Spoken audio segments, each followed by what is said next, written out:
Neil had signed, i.e. the Kiss band with the makeup, they weren't really sure. In fact, they were positive that Kiss wouldn't make it.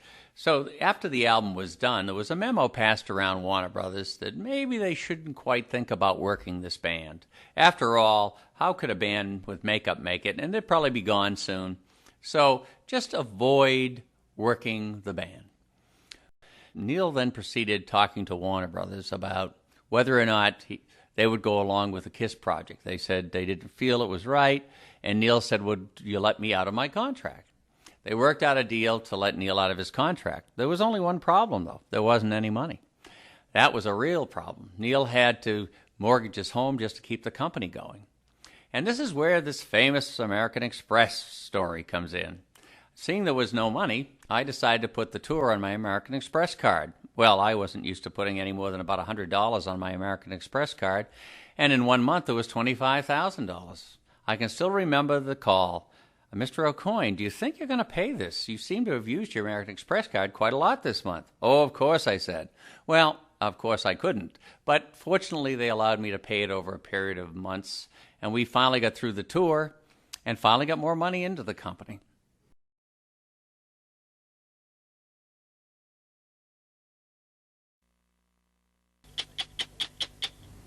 Take 4 clever kids from New York City, paint their faces, and dress them up as a monster, a cat, a spaceman, and a harlequin lover. Put them on a stage that looks like science fiction city, and let them go crazy by smashing guitars and breathing flames and spitting mock blood.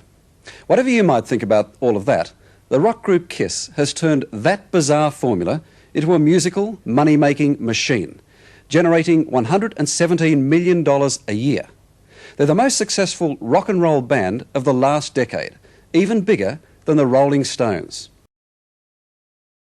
The other reason is that we had heard for many, many years that groups like the Beatles and so forth had been ripped off right and left, and we figured at some point we would have to do it ourselves or everyone would do it for us.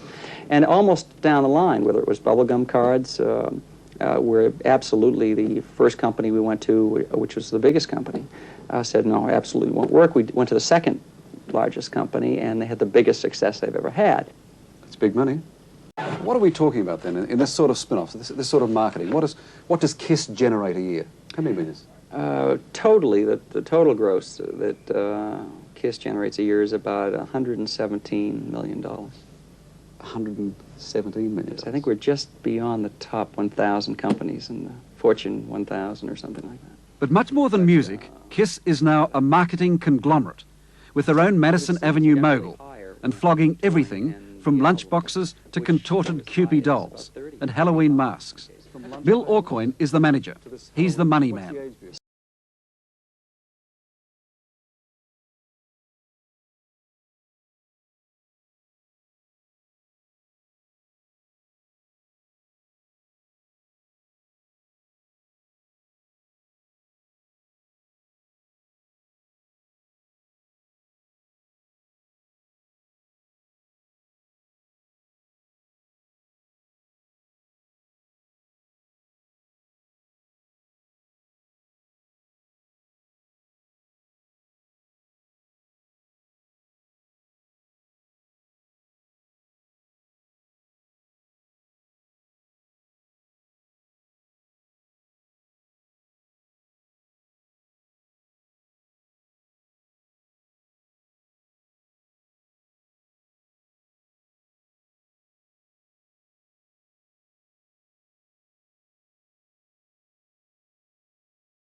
I'd like to thank the Hall of Fame for this honor.